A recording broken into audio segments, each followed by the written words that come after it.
Hello, everybody. Father Scott Vanderveer here with Jason McLaughlin, the Executive Director of the Waite House. And we're just here today to chat a little bit about what that organization means in our community. It means something extra special to us here at St. Mary's, and that's because this Lent we got to do a deep dive into the work of the Waite House by concentrating on the topic of youth safety and health, by looking at the effects that human trafficking are having on the young people in our area, and by tithing our income during the 5 weeks of Lent so that we could offer a donation of support to the Waite House. That totaled more than $6,000, and it bonded us for life. Yes. So we're so grateful to be together and to get to talk about the mission of this amazing organization. Jason, maybe just to start off, to have a little check-in these months after Lent. I know that a big part of what the Waite House does is provide housing, provide shelter for young people at risk. Like a lot of people, when I think of that, I think of it being a wintertime thing, getting inside so that you're not unprotected in the elements. Yeah. But it turns out that summer is a really important time for that too. Yeah, summer is really our busiest time for our youth and our shelter services and also our Family Opportunity Center. Winter, we're always busy, unfortunately. The need is great. In the summertime, we get a lot of referrals from schools, from different organizations that may have youth that are at risk, that the school or organization wants to have an extra set of eyes on. But also our shelter services really pick up because many of our youth are couch surfing over the winter. They may be staying with a relative, they may be staying with a friend, and now that the weather's warmer, they may be asked to leave and need a place to come. But most importantly, a lot of our youth are looking for stable housing and safe housing. Some of the places that they may stay during the school year are temporary, so if they are couch surfing, for example, with a friend, and the families are going on vacations and doing other things in the summertime, they might not have the opportunity to go with them. And also, some of our younger people that are in college have to leave the dorms, so they also are needing a place to stay. Foster youth who are aging out of the foster care system or leaving the foster care system need a place to stay. So summer is really when we really see an influx in youth homelessness in our area. And it sounds counterintuitive because winter is cold and you think that that's really where they need a place to stay, and that's certainly true.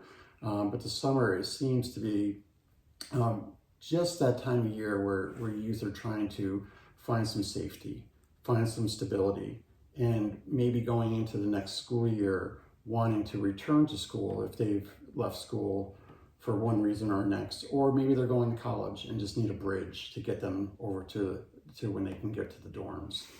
So we definitely see an increase in referrals. We definitely see an increase of youth knocking on our door sometimes. One of the stories I love to tell, and it's been a year, but last May we had a knock on the door from a young person who went to a local school, and he simply said to us, "Can I please come and stay with you? I can't stay at home to graduate high school anymore because my parents are arguing quite a bit, they're drinking quite a bit, and I really just want to finish school. I've got a month left, can I come in and stay?" And we took this young man in, and he ended up graduating high school, and now he's off to college. And that's the value of the Waite House. Is such a special organization, and I really have a great sense of gratitude for the founders of Waite House, the community people that came together 23 years ago to say, hey, we have a problem in our community and we need to address youth homelessness, and what can we do?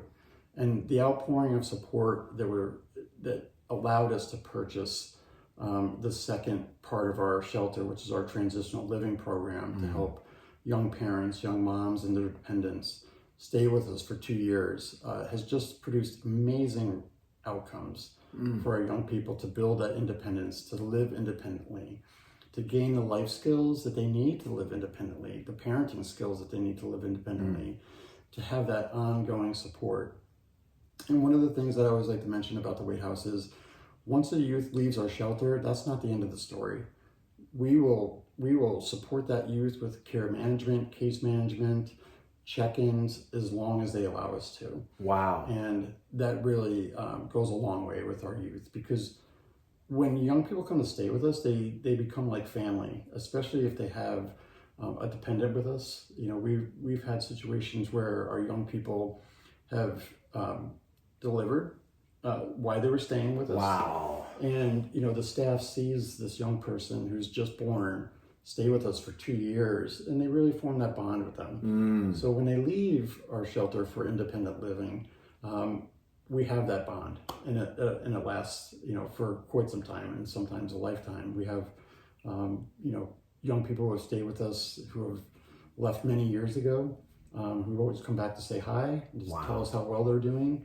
And unfortunately, we have some young people who, you know, maybe didn't get the results they needed the first time, but they're coming back. And that's what I love about Wait House too, is that we never give up on our kids.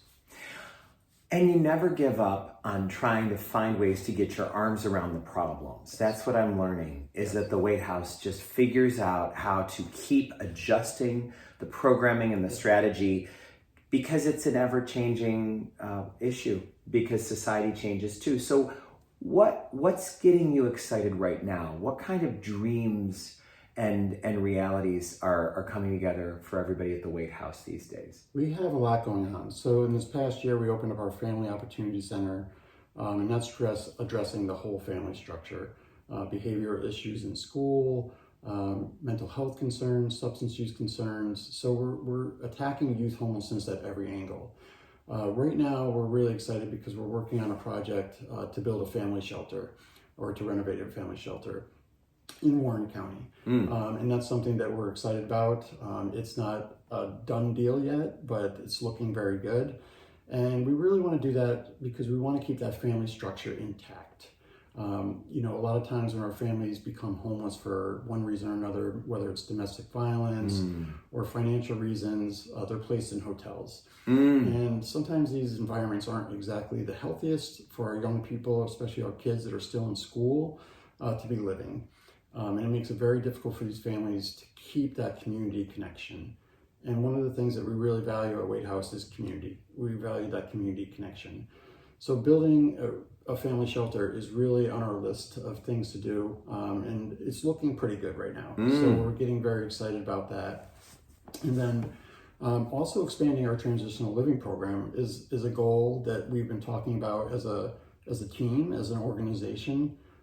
At the state level, I've brought this to their attention, because our transitional living program is a 2-year program, and we really feel that that's enough time to build our independence with our youth. And right now we have 11 beds, 7 beds for the parents, 5 for the dependents, and we'd really like to double that. And that's really one of our goals for the future. What a blessing for a community like ours to have a group of essentially volunteers. It's all people that are working together to make this donation-funded nonprofit work, continually responding to the needs of the community. What can Glens Falls do as a family to make sure that this continues and flourishes? Yes. So I also want to say to the congregation of St. Mary's that the outpouring has been truly amazing. I have received so many phone calls from people who want to help. We've had people come to the shelter. I've met with several people who just want to help. So very grateful to the congregation of St. Mary's and to you, Father Scott. But building awareness is what we need. Still, our community, there are people in our community that don't know about Wait House. They don't know that we exist to help our young people, to help our families. So if you have a family, or if you know people, bring it to their attention. You know, we love volunteers, but it's a complicated process when you have a state oversight with your organization. But what I always ask people is to please just spread the word that our services are out there available to the community. And that's really what we need, is to build awareness that we are a community-based organization that wants to help our youth and families. And you are helping our youth and families, and you've helped the people of St. Mary's to understand about this need in our community, this crisis that our young people experience, and that there is a network of people that are doing something about it. So we're so grateful. Jason McLaughlin, thank you so much. Thank you very much. And thank you to all who support the Waite House and work with our youth day in and day out. May God bless you. Thank you.